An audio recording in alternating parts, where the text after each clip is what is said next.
मोदी सरकार का आज अंतरिम बजट पेश होने जा रहा है और आज वित्त मंत्री निर्मला सीतारमण पेश करेंगी ये बजट। टैक्स छूट से लेकर इंफ्रास्ट्रक्चर तक ऐलान संभव है। डिफेंस के लिए भी ऐलान हो सकता है।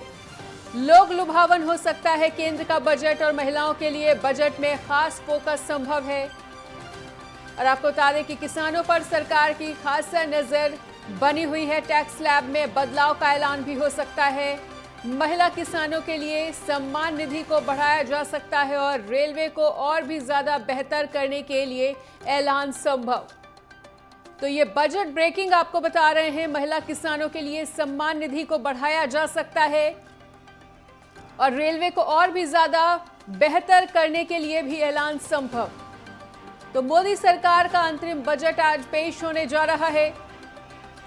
आज वित्त मंत्री निर्मला सीतारमण ये बजट पेश करेंगी। एक बार फिर से टैक्स छूट से लेकर इंफ्रास्ट्रक्चर तक ऐलान संभव है और डिफेंस के लिए भी अलग से हो सकता है ऐलान।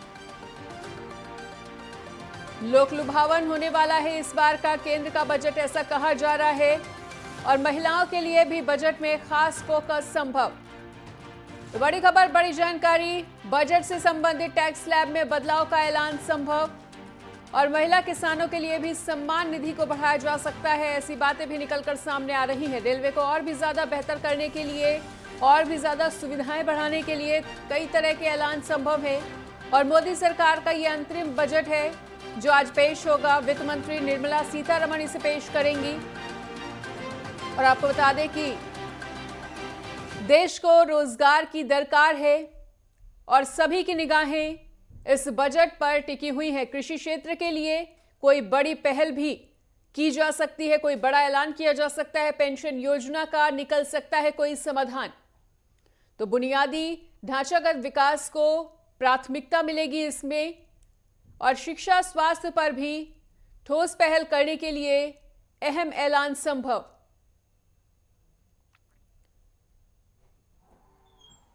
तो अंतरिम बजट में लागू नहीं होती हैं नई योजनाएं और भारत विश्व की 5वीं अर्थव्यवस्था। तो बजट संबंधित ये बड़ी खबर, बड़ी जानकारी आपको बता रहे हैं। टैक्स स्लैब में बड़ा बदलाव हो सकता है और मोदी सरकार का अंतरिम बजट आज पेश होगा। आज वित्त मंत्री निर्मला सीतारमण बजट पेश करेंगी। टैक्स छूट से लेकर इंफ्रास्ट्रक्चर ऐलान संभव। आपको बताने चाहेंगे कि लोक लुभावन इस बार का केंद्र का बजट होने के पूरे आसार। महिलाओं के लिए बजट में खास फोकस संभव।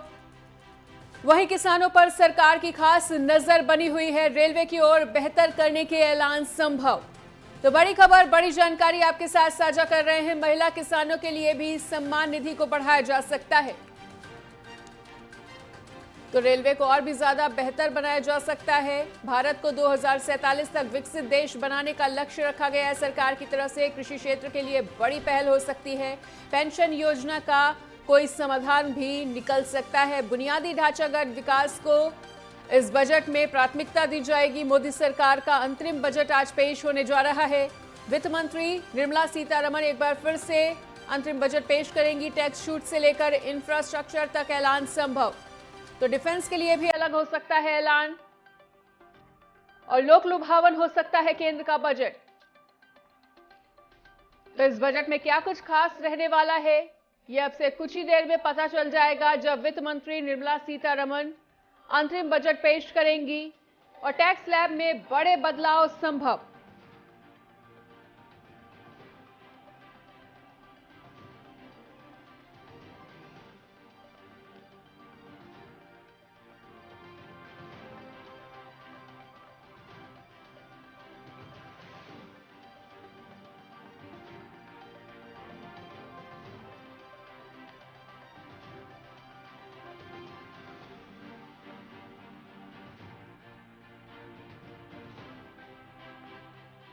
तो आज वित्त मंत्री निर्मला सीतारमण अंतरिम बजट पेश करेंगी। ये उनका 6वां बजट है जो वो पेश करने जा रही है। डिफेंस के लिए भी इसमें बड़े ऐलान संभव। तो लोक लुभावन हो सकता है केंद्र का बजट इस बार। महिलाओं के लिए भी बजट में खास फोकस संभव।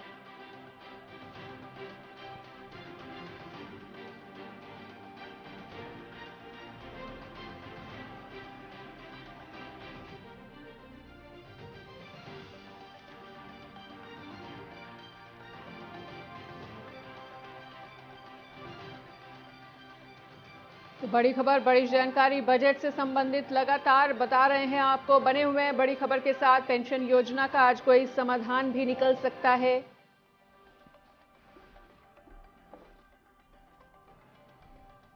और मोदी सरकार का अंतरिम बजट अब से कुछ ही देर में पेश किया जाएगा। आज वित्त मंत्री निर्मला सीतारमण ये बजट पेश करेंगी।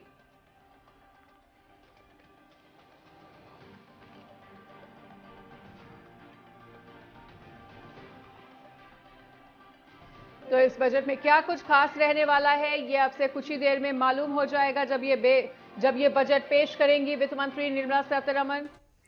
और इसी बीच हमारे साथ कुछ खास मेहमान भी जुड़ चुके हैं। आपको बताना चाहेंगे कि अर्थशास्त्री राजेश्वर पैनोली हमारे साथ जुड़ चुके हैं। वहीं अमिताभ कुमार वरिष्ठ पत्रकार, चंडीगढ़ से ईशा ठाकुर और लखनऊ से लालचंद हमारे साथ जुड़ चुके हैं। सबसे पहले लालचंद का रुख करना चाहेंगे। लालचंद, क्या लगता है कि इस बार का बजट जो है वो किस तरह से खास हो सकता है? बिल्कुल, आपको बता दूं कि किस तरीके से लोकसभा चुनाव है, असल में इसको देखते हुए केंद्र सरकार का बड़ा और भारी भरकम का बजट हो सकता है। और लोगों को सभी उम्मीदें हैं कि इस बार का जो बजट है, जो अंतरिम बजट है और मोदी सरकार के दूसरे कार्यकाल का अंतिम बजट है, तो काफी खास रहने वाला है। चाहे वो उद्योगपतियों की बात की जाए, चाहे मध्यम वर्ग के व्यापारियों की बात की जाए, चाहे छोटे व्यापारियों की बात की जाए, उनके लिए भी एक खास रहने वाला है। इसके साथ ही किसानों की बात की जाए तो किसानों के लिए भी इस बार सरकार कुछ खास बजट पेश कर सकती है। इसके साथ ये भी बताया जाए किसान सम्मान निधि है उसको जो है 9,000 रुपए किया जा सकता है। इसके साथ ही जो महिला सम्मान निधि है उसको 12,000 बढ़ाकर किया जा सकता है। ये जानकारी निकल के सामने आई है। इसके साथ ही महिलाओं को जो है जो क्रेडिट कार्ड है वो भी इस बार जो है इस बजट में दिया जा सकता है। इसके साथ ही ये भी माना जा रहा है कि जिस तरीके से भारत की अर्थव्यवस्था मजबूत हो सके, उसको लेकर कहीं ना कहीं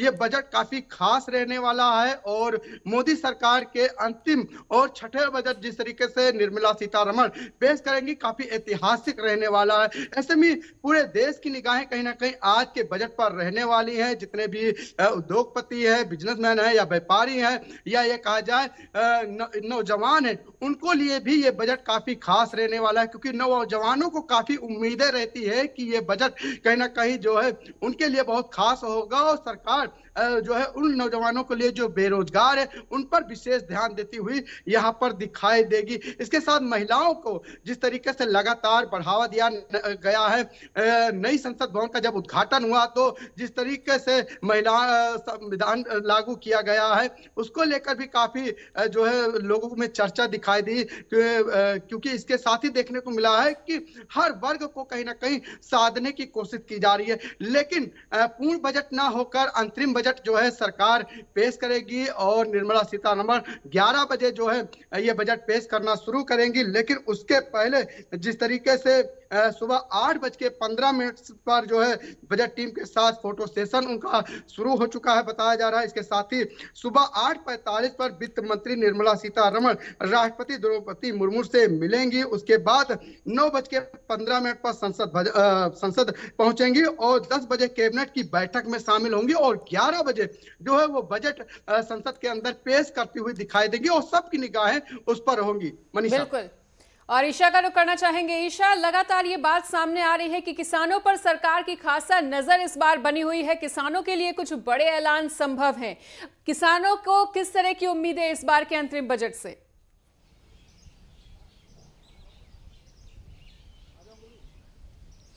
बिल्कुल, देखिए जिस तरीके से निर्मला सीतारमण ये अंतरिम बजट पेश करने वाली है, क्योंकि इसके बाद माना जा रहा है कि मार्च के आखिर में आचार नोटिफिकेशन जारी हो सकता है लोकसभा चुनाव को लेकर। तो ऐसे में क्योंकि इस अंतरिम बजट के बाद लोकसभा चुनाव होने हैं तो ये माना जा रहा है कि लोक लुभावनी जो घोषणाएं हैं मोदी सरकार अपने इस दूसरे कार्यकाल के अंतरिम बजट में कर सकती है। जहां तक किसानों का सवाल है, 2019 में जब पीयूष गोयल जब वित्त मंत्री के तौर पर उन्होंने अंतरिम बजट पेश किया था, उस दौरान प्रधानमंत्री किसान सम्मान निधि योजना की उन्होंने घोषणा की थी। और इस वक्त की अगर बात करें तो 3 किश्तों में ये किसान सम्मान निधि 6,000 रुपए दी जा रही है। और ये आसार लगाए जा रहे हैं कि जिस तरीके से भारत को कृषि प्रधान देश भी कहा जाता है और किसानों की तरफ से आंदोलन भी एमएसपी को कानून बनाने को लेकर किया गया था, तो ऐसे में माना जा रहा है कि किसानों को एक अलग से सौगात दे सकती है प्रधानमंत्री किसान सम्मान निधि जो योजना है, इसे बढ़ाया जा सकता है। मेरे साथ कुछ लोग यहाँ पर मौजूद हैं।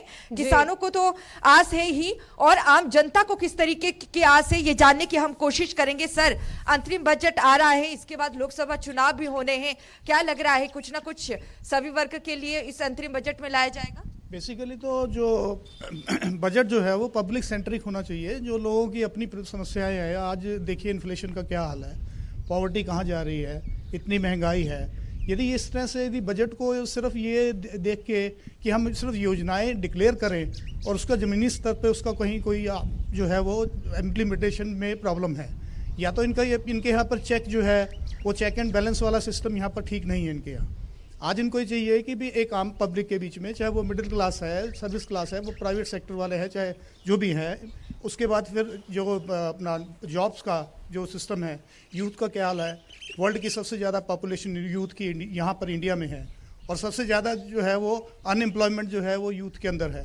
पढ़े लिखे बच्चे, even my daughter, she is doing PhD, gold medallist है वो आज जो है वो ट्यूशन पे जो है डिपेंडेंट है। कहीं there is no job, government job है नहीं। वो एजुकेशन वाला गवर्नमेंट जॉब में कहाँ इतना थिन परसेंटेज ऑफ एजुकेशन से रिलेटेड जो जॉब्स हैं वो नहीं है, प्राइवेट सेक्टर में तो जॉब नहीं है।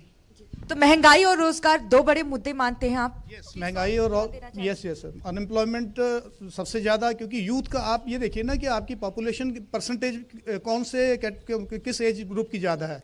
जिस एज ग्रुप की ज़्यादा है उस पर ज़्यादा आप फोकस कीजिए उनकी एम्प्लॉयमेंट के लिए। चाहे और दूसरा क्या है कि महंगाई का हाल। आज जो बजट की बात कह रहे हैं आप, जो डोमेस्टिक बजट है उस पर जो फाइनेंस मिनिस्टर है, she should aware of it कि उनको क्या हाल क्या है बजट का। लेडीज हमसे पूछते जी यही सामान लेके आओ, एक कितना पहला सस्ता आंदा सी, हूँ कितना महंगा आ गया। सो ये चीज़ें तो सारी चीज़ government by the people, for the people, of the people. It is very easy to say this thing, but they should implement this on the ground.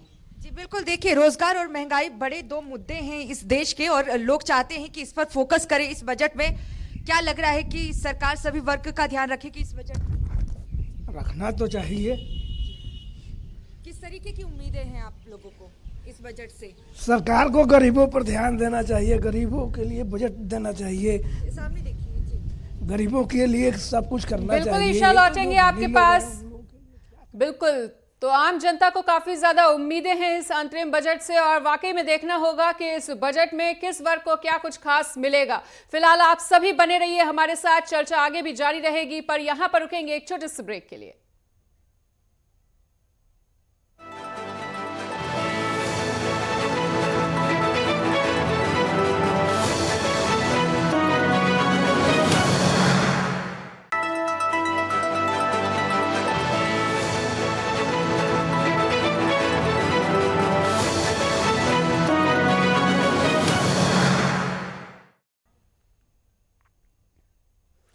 और ब्रेक के बाद स्वागत है। लगातार चर्चा चल रही है कि मोदी सरकार का अंतरिम बजट आज पेश होने जा रहा है। आज वित्त मंत्री निर्मला सीतारमण पेश करेंगी ये बजट। टैक्स छूट से लेकर इंफ्रास्ट्रक्चर तक ऐलान संभव है।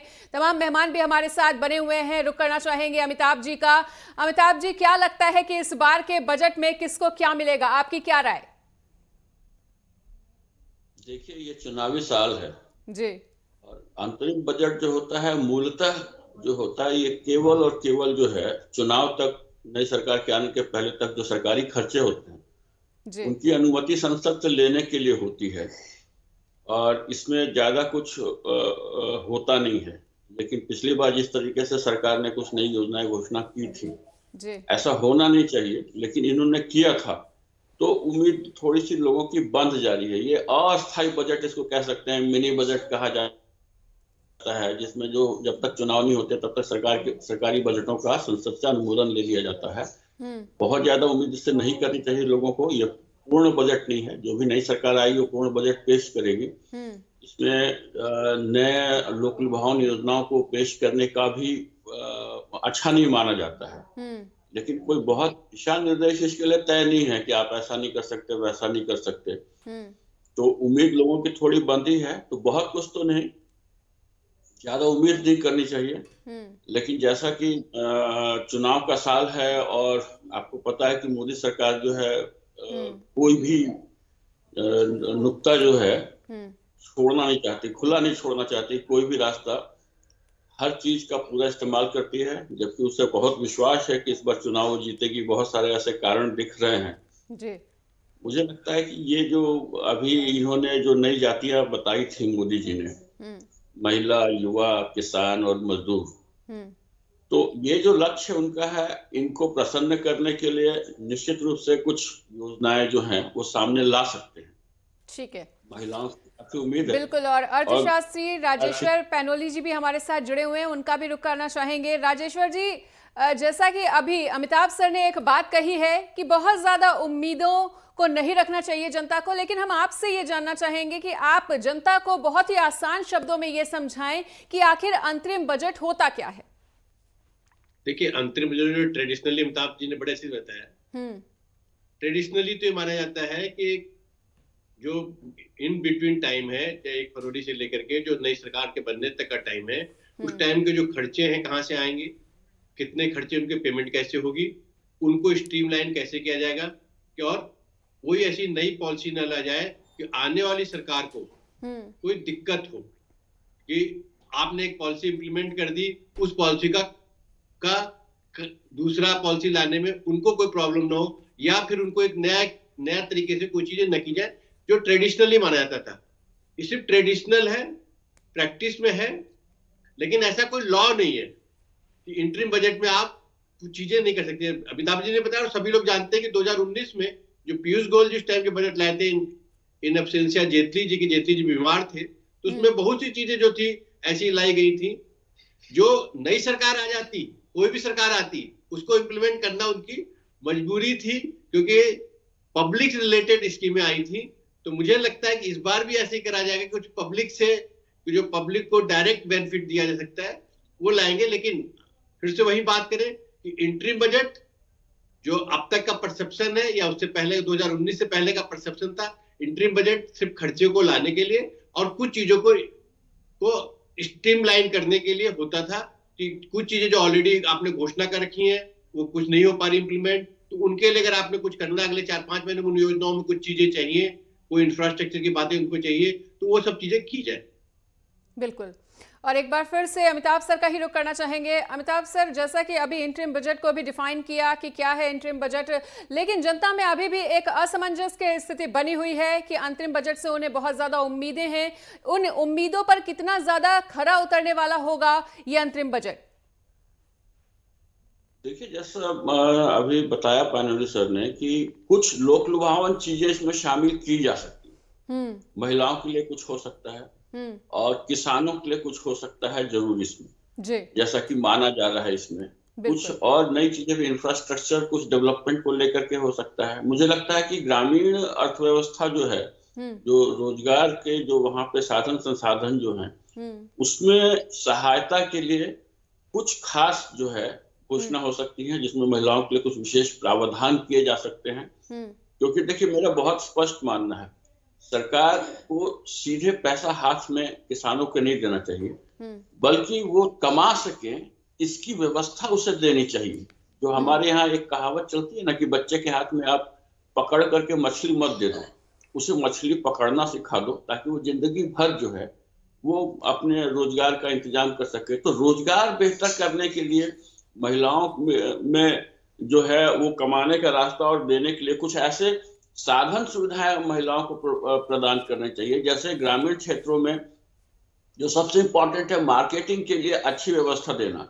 तो मार्केटिंग की एक अच्छी व्यवस्था देने के लिए कुछ ऐसे प्लेटफॉर्म्स क्रिएट किए जाने चाहिए जो मदद करें उनको, उनका उत्पाद जो है उनको बेचने के लिए, चाहे वो कृषि का उत्पाद हो, चाहे छोटे मोटे उद्योग हो, हथकरघा उद्योग हो। ऐसी चीजें उनको ऐसा मंच प्रदान करना चाहिए जिसपे वो सीधा रख करके उसको आराम से उसका विपणन कर सके। फिर उनको ट्रांसपोर्टेशन की जो ग्रामीण जो परिवहन है उसमें बहुत मुश्किलें और दिक्कतों का सामना करना पड़ता है, क्योंकि वो नेटवर्क थोड़ा सा महंगा हो जाता है। मुझे लगता है कि जैसे अब बिजली वाली बसें और बिजली वाले गाड़ियां आ रही हैं, इलेक्ट्रिक व्हीकल्स जो आ रहे हैं, इनका इस्तेमाल करके कुछ ऐसा इंफ्रास्ट्रक्चर डेवलप करने के लिए गवर्नमेंट को प्रोत्साहन देना चाहिए कि स्थानीय जो उद्यमी हैं वो इंफ्रास्ट्रक्चर क्रिएट करें। सस्ते किस्म के रेफ्रिजरेशन के गोदाम, छोटे छोटे गोदाम 10 बाई 20 के, जिसमें थोड़ा बहुत सामान भी रख के और कम खर्च में किसान जो है अपने अनाज और फल सब्जियों को बचा सके और फिर उनको आगे बढ़ा सके। फिर फूड प्रोसेसिंग इंडस्ट्री को सपोर्ट करने के लिए गवर्नमेंट को कुछ ऐसी व्यवस्थाएं करनी चाहिए कि ग्रामीण रोजगार जो है वो बेहतर हो और लोगों को उसमें मदद मिले, क्योंकि हम जो बना रहे हैं, जो उपजा रहे हैं, वो जब तक बिकता नहीं है तब तक हमारे पास कमाई नहीं आती है। तो उस मामले में तो प्रोत्साहन अच्छा मिला। किसानों को जो 6,000 रुपए दे रहे हैं, मुझे लगता है कि इस बार वो पक्का 9,000 रुपए हो जाएगा इस बार में। ये करने जा रहे हैं वो, क्योंकि ऐसी मंशा जाहिर की गई है। इसके अलावा टैक्स स्लैब में कुछ छूट की बात की जा रही है, वो बहुत पॉसिबल है, क्योंकि जो मध्यम वर्ग है देश का, दरअसल पूरा देश जो है हमेशा मध्यम वर्ग से ही चलता है। मैं आपको कहूं, जो कानून का पालन करते हुए और सही तरीके से रोजी रोटी कमाने में लगा रहता है और मेहनत करता है, तो उसे और कुछ सहायता नहीं मिलती है, लेकिन टैक्स में अगर उसको छूट मिलती है तो वो बड़ा अप्रिशिएट करता है। तो उसमें कुछ मुझे उम्मीद है कि सरकार इस बार जो है आगे आएगी और कुछ छूट बढ़ाएगी। कुछ ऐसे क्षेत्रों में जीएसटी जो है उसको कम भी करने की बात हो सकती है। मुझे लगता है रेन्यूएबल एनर्जी जो है, इस पे सरकार को निश्चित रूप से टैक्स छूट बढ़ाना चाहिए ताकि ज्यादा से ज्यादा लोग इसको लगा सकें। बैटरी है, जैसे बैटरी, अभी भी बैटरी के ऊपर बहुत 18% 28% टैक्सेस लगते हैं। इन सबको कम नहीं करेंगे तो लोग बढ़ेंगे कैसे आगे, ये बहुत जरूरी है। और अगर सेंट्रल लेवल पे आप देखते हैं, केंद्रीय स्तर पे अभी सबसे ज्यादा जो जरूरत महसूस की जा रही है वो है एक निवेश मंत्रालय क्रिएट करने की, ताकि देश में मैन्युफैक्चरिंग सेक्टर को विदेशी सहायता से और ज्यादा बूस्ट किया जा सके और स्पेशली जो उसी पे केंद्रित हो। उन सब चीजों को मुझे लगता है कि इस बजट में सरकार को देना चाहिए, क्योंकि ये सब बेसिक चीजें हैं जिसको लेकर के इकोनॉमी को बढ़ोतरी भी मिलेगी और सरकार के ऊपर बहुत ज्यादा आरोप भी नहीं लगेंगे कि लोक लुभावन आपने काम किया है। बिल्कुल सर, चर्चा आगे भी जारी रहेगी। तो लोक लुभावन तो हो ही सकता है बजट, और जनता को भी काफी ज्यादा उम्मीदें हैं। चर्चा आगे भी जारी रहेगी, पर यहाँ पर रुकेंगे एक और छोटे से ब्रेक के लिए।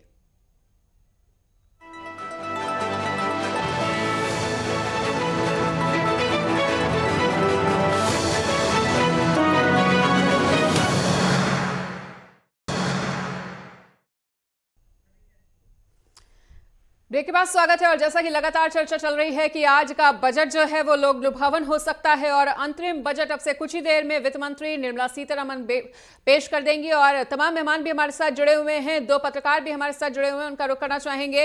तो एक बार फिर से रुख कर लेते हैं लालचंद का। लालचंद, जैसा कि अभी दोनों ही सर ने बात कही है, अब अमिताभ सर ने भी एक बात कही थी और दूसरा राजेश्वर सर ने भी एक बात कही है कि लोक लुभावन इस बार का केंद्र का बजट हो सकता है। क्या लगता है कि जनता को किस तरह की उम्मीदें होने वाली हैं, और क्या जनता की उम्मीदों पर खरा उतरने वाला होगा ये अंतरिम बजट?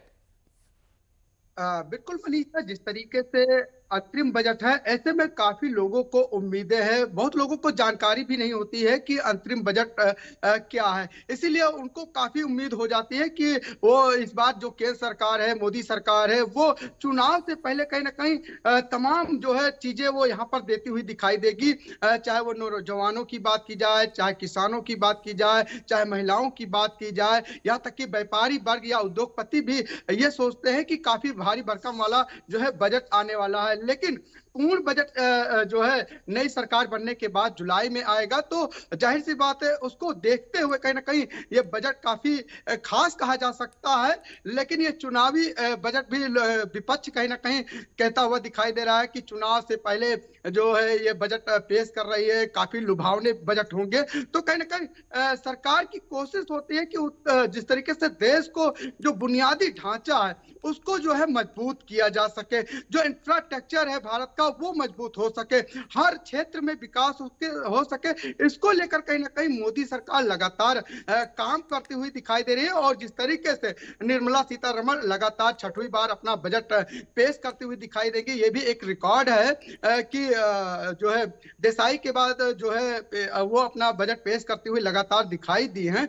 और ऐसे में चाहे किसानों की बात की जाए, किसानों के लिए भी इस बार का बजट जो अंतरिम है वो भी कहीं ना कहीं खास रहने वाला है। किसानों पर लगातार फोकस करती हुई सरकार दिखाई दे रही है, क्योंकि किसानों ने जिस तरीके से प्रदर्शन किया था उसको लेकर भी कई बार सवाल उठे थे। ऐसे में किसानों के हित के लिए लगातार सरकार काम कर रही है और उन्होंने देखिए जो कानून लाया था वो भी वापस किया था।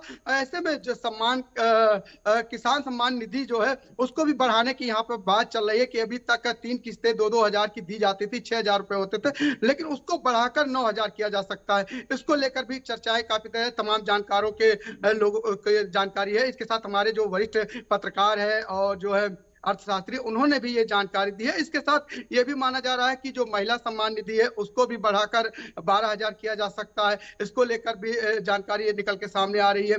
इसके साथ ही महिलाओं को जो है क्रेडिट कार्ड दिया जा सके, जो है अन्य लोगों को जो ऋण दिया जाता है उससे कम फीसदी में इसको दिया जाए, इस पर भी फोकस करते हुए दिखाई दे रहे हैं। इसके साथ ही नौजवानों पर भी कहा जा सकता है कि नौजवानों को लेकर भी ये बजट काफी खास हो सकता है, क्योंकि लगातार चाहे शिक्षा के क्षेत्र में बात की जाए, चाहे बेरोजगारी के क्षेत्र में बात की जाए, इसको लेकर भी कहीं ना कहीं इस बजट में जो है सरकार खासा ध्यान रखने वाली है। इसके साथ ही अगर हम बात करें उद्योगपतियों की, तो उद्योगपतियों को टैक्स पेयर जिस तरीके से होता है टैक्स में छूट मिल जाए, स्लैब में छूट मिल जाए, इसको लेकर कहीं ना कहीं लोगों को काफी उम्मीदें होती है और तमाम व्यापारियों की उम्मीदें होती है कि उनको जीएसटी में छूट मिल जाए। और जिस तरीके से नौकरी पेशे वाले लोग हैं बड़ी संख्या में, उनको भी जो है टैक्स में छूट मिल जाए, इसको लेकर काफी उम्मीदें होती हैं। तो जाहिर सी बात है आज सबकी निगाहें जो है रहने वाली हैं जब बजट पेश होगा। निर्मला सीतारमण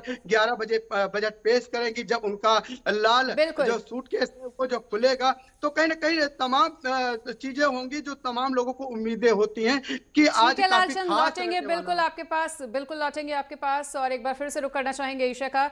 तो ईशा, जैसा कि अभी अमिताभ सर ने क्या कुछ कहा और राजेश्वर सर ने क्या कुछ कहा ये तो आपने सुना ही, साथ ही लालचंद का भी यही कहना था कि इस बार के अंतरिम बजट का जो मेन फोकस है वो किसानों पर सबसे ज्यादा होने वाला है। और अभी आप जनता से भी बातचीत कर रही थी, उनसे क्या आपने जानने का प्रयास किया कि उन्हें इस अंतरिम बजट से क्या कुछ उम्मीदें और किसानों के लिए किस तरह से खास ये बजट?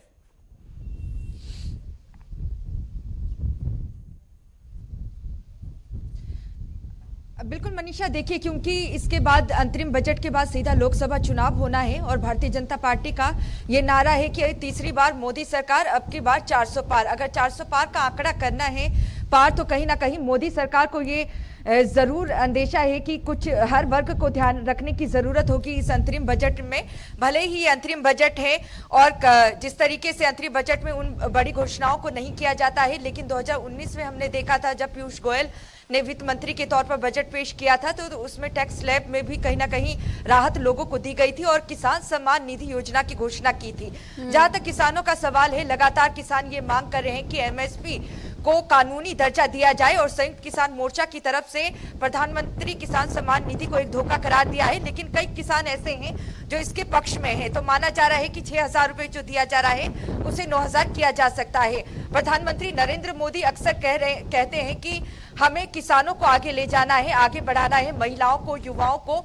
तो ऐसे में ये माना जा रहा है कि इस बार का बजट खासतौर से महिलाओं को, किसानों को और युवाओं को ध्यान में रखकर बनाया गया है। और यहाँ पर देखिए जिस तरीके से लोग लगातार ये कहते नजर आ रहे हैं कि महंगाई एक बहुत बड़ा मुद्दा है और रोजगार, तो ऐसे में महंगाई पर किस तरीके से लगाम लगाया जाए ताकि रोजगार के अवसर खोले जा सके, तो इस पर भी माना जा रहा है हो सकता है कि मुद्रा लोन जो जारी है उसे बढ़ाया जा सकता है। इसके अलावा जो केंद्र सरकार की तरफ से जो उज्ज्वला योजना वो लेकर आए थे या आयुष्मान भारत योजना, इसका जो गरीब तबके के लोग हैं या महिलाएं हैं उनको बहुत ज्यादा लाभ हुआ था, तो इसे भी सरकार ध्यान में रख सकती है। इस तरीके के यहाँ पर कयास लगाए जा रहे हैं।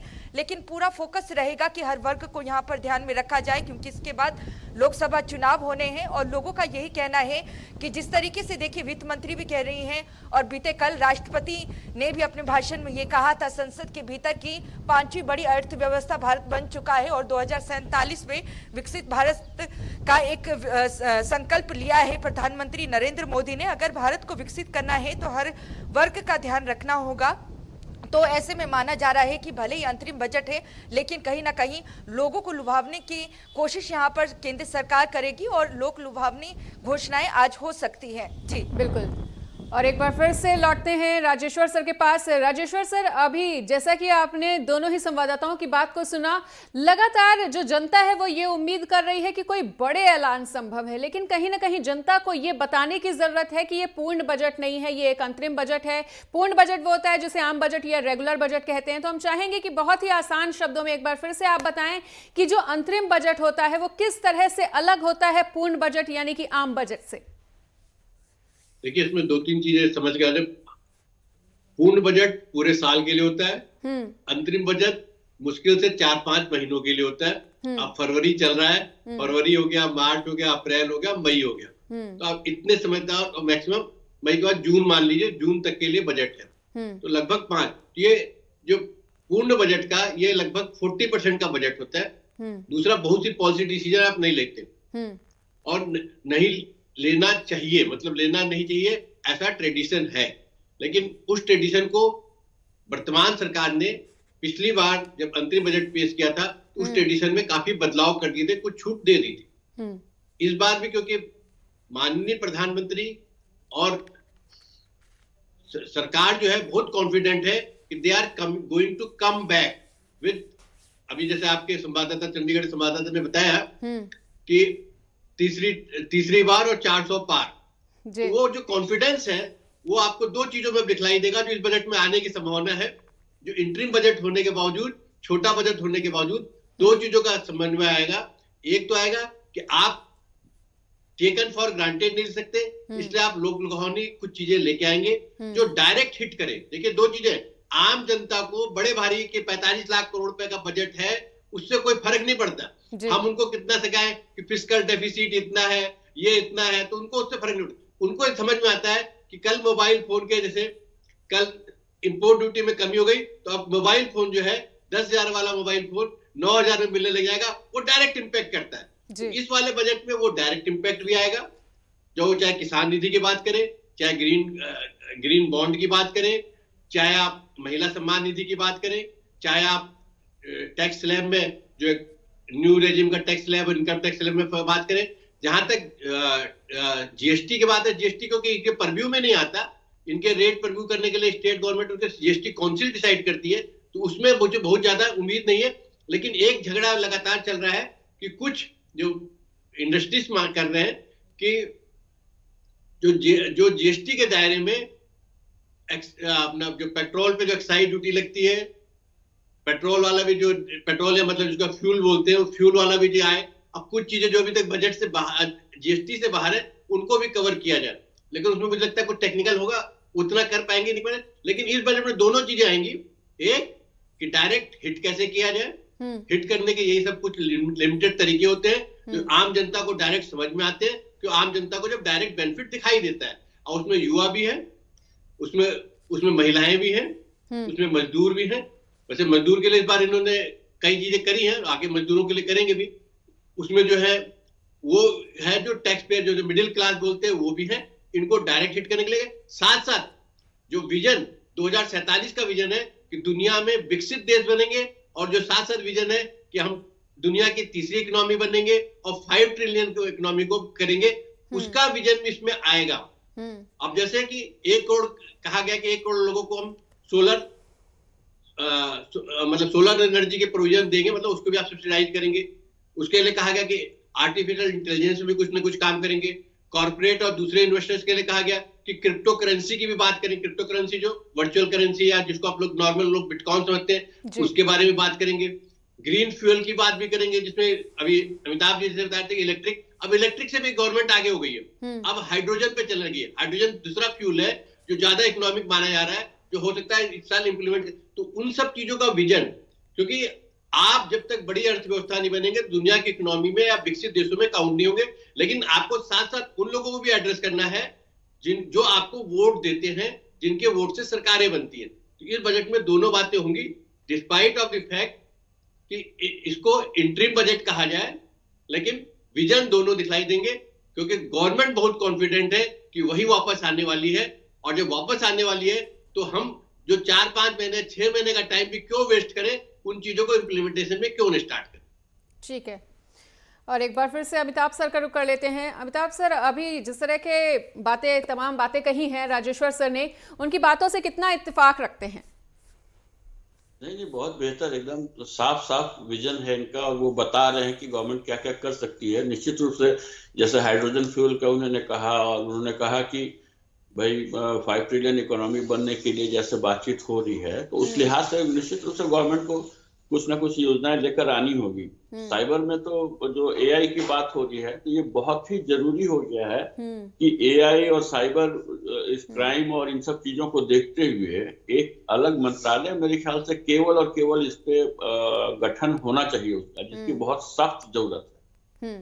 और सर इधर रोकना चाहूंगी, एक सवाल और भी लेना चाहूंगी कि लगातार ये बात तो सरकार कह रही है कि 5 ट्रिलियन इकोनॉमी की ओर देश आगे बढ़ रहा है, देश विकसित हो रहा है, लेकिन तमाम चीजों के बावजूद भी रोजगार बढ़ता हुआ नजर नहीं आ रहा है। बेरोजगारी की जो समस्या है देश में, वो कम तो हो रही है लेकिन खत्म नहीं हो रही है। इसको लेकर सरकार की तरफ से क्या कुछ खास कदम उठाए जाने चाहिए?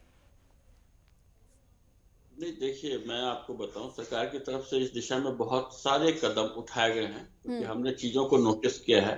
आपको ध्यान होगा, आज से 4-5 साल पहले एक बहुत बढ़िया योजना चली थी कि जो ड्रॉप आउट्स हैं स्कूल के या कम पढ़े लिखे हैं, उनके लिए बिल्कुल अमिताभ सर रुकेंगे यहाँ पर। और ये सीधी तस्वीरें जहां निर्मला सीतारमण पहुंच चुकी हैं, और अब से कुछ ही देर में बजट पेश किया जाएगा, हलचल तेज होती हुई। वित्त मंत्री निर्मला सीतारमण बजट पेश करने के लिए पहुंच चुकी हैं, और 6वां बजट पेश किया जाएगा उनके द्वारा। मोदी सरकार का ये अंतरिम बजट पेश होगा, जिसके लिए वित्त मंत्री निर्मला सीतारमण पहुंच चुकी हैं, और कुछ ही देर के बाद उनके हाथ में वही लाल सूटकेस भी नजर आएगा जो अक्सर करके देखा जाता है। और ये हलचल अब तेज होती हुई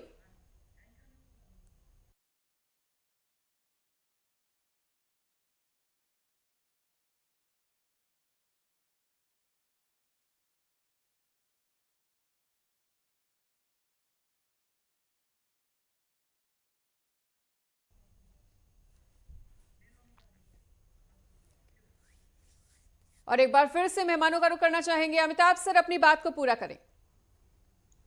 तो उसमें उस योजना के तहत ऐसा किया गया था कि हर एक ग्रामीण इलाकों में जाकर के टीमें भेजी गई थी। हालांकि उसको निचले स्तर के बाबुओं ने बर्बाद कर दिया और ठेकेदारों ने। इसमें की बात की जो कम पढ़े लिखे भी हैं उनके लिए एप्टीट्यूड टेस्ट उन्होंने ये किया, और एप्टीट्यूड टेस्ट का एक फॉर्म बनाया था, बहुत सिंपल। वो उसको भरेंगे तो फिर उनको गाइड किया जा सकता है कि किस तरह के काम में उनकी रुचि हो सकती है। तो उसकी ट्रेनिंग कहाँ हो रही है, ट्रेनिंग की व्यवस्था है, उनको बताया जाएगा कि आप वहां जाकर ट्रेनिंग लीजिए, और फिर आपको रोजगार के लिए हम आपको फंडिंग भी करेंगे, सरकार ऋण भी हम आपको देंगे। ये बहुत अच्छी योजना थी जिसको लोगों ने खत्म कर दिया। फिर जैसे विश्वकर्मा योजना आई है, आप देखिए, ये एक बहुत अच्छी योजना है जिसके तहत जो है लोगों को रोजगार के लिए सहायता मिलेगी और आसानी से वो अपना रोजगार शुरू कर सकते हैं। इसी के तहत देखिए, जो मजदूर होते थे हमारे यहाँ, बहुत सारे फन में वो माहिर होते थे, लेकिन उनका कोई सर्टिफिकेशन नहीं होता था। तो उनके सर्टिफिकेशन की एक बहुत बड़े पैमाने पर योजना चलाई गई। ये बहुत अच्छी योजना है, बेसिक स्तर पर सपोर्ट, क्योंकि सर्टिफिकेशन के बाद उस मजदूर को सही सैलरी पर कहीं भी रोजगार मिल सकता है। और आज मैं बताऊं, आप नोएडा के और गाजियाबाद के औद्योगिक क्षेत्रों में घूमिए, हर गली में आपको हर 4-5वें गेट के ऊपर आदमी चाहिए लिखा हुआ मिल जाएगा। अब लोग सोचते हैं कि मुझे नौकरी चाहिए और वो एयर कंडीशन कैमरे में कंप्यूटर के सामने बैठने वाली होनी चाहिए, और हम काम करें या ना करें 1 तारीख को हमारी सैलरी आ जानी चाहिए।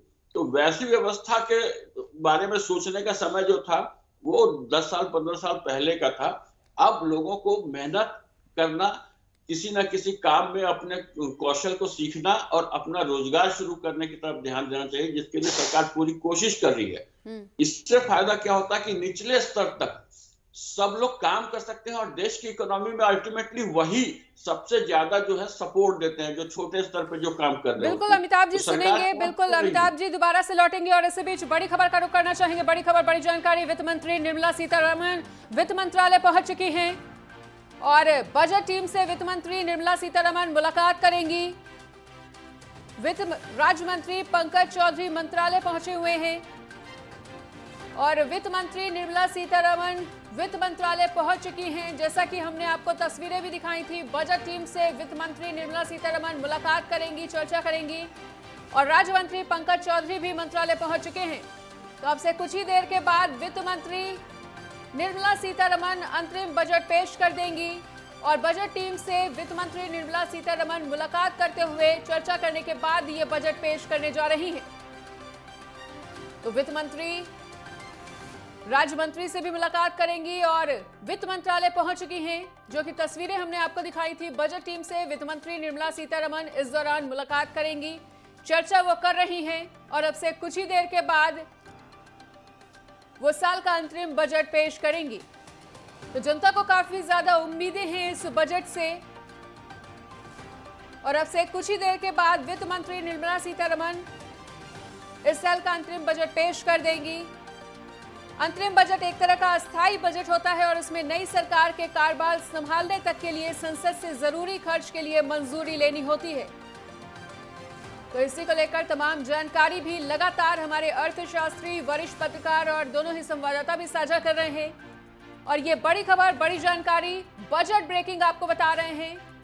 बजट टीम से वित्त मंत्री निर्मला सीतारमण मुलाकात करेंगी, चर्चा करेंगी और वित्त राज्य मंत्री पंकज चौधरी भी मंत्रालय पहुंच चुके हैं, जिनसे चर्चा चल रही है वित्त मंत्री निर्मला सीतारमण की।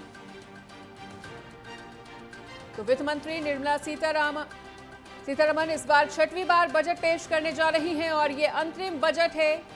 चुनावी साल में अंतरिम बजट पेश किया जाता है।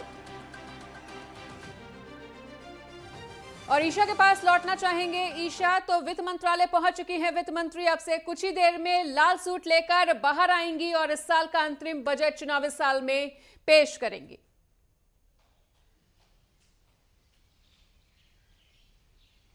बिल्कुल, देखिए एक नया रिकॉर्ड भी वो कायम करने जा रही हैं। जिस तरीके से वो रिकॉर्ड भी तोड़ेंगी, मनमोहन सिंह जो कि पूर्व प्रधानमंत्री भी रह चुके हैं, उनका ये वो रिकॉर्ड तोड़ने वाली हैं, अरुण जेटली का भी, यशवंत सिन्हा का भी। तो कहीं ना कहीं वो भी आप देख सकते हैं कि कॉन्फिडेंट में हैं। और ऐसे में अगर हम मोदी सरकार की बात करें तो जिस तरीके से बीते कल प्रधानमंत्री नरेंद्र मोदी की तरफ से बयान दिया गया था, तो उसमें भी कहीं ना कहीं ऐसा प्रतीत होता था कि उनको ऐसा महसूस है कि चौथी बार यहाँ पर एनडीए की सरकार बनेगी और तीसरी बार प्रधानमंत्री वही बनने वाले हैं, क्योंकि उनका कहना है कि ये अंतरिम बजट कल पेश होने वाला है, नारी सम्मान का ये बजट होगा और पूर्ण बजट हम ही पेश करेंगे।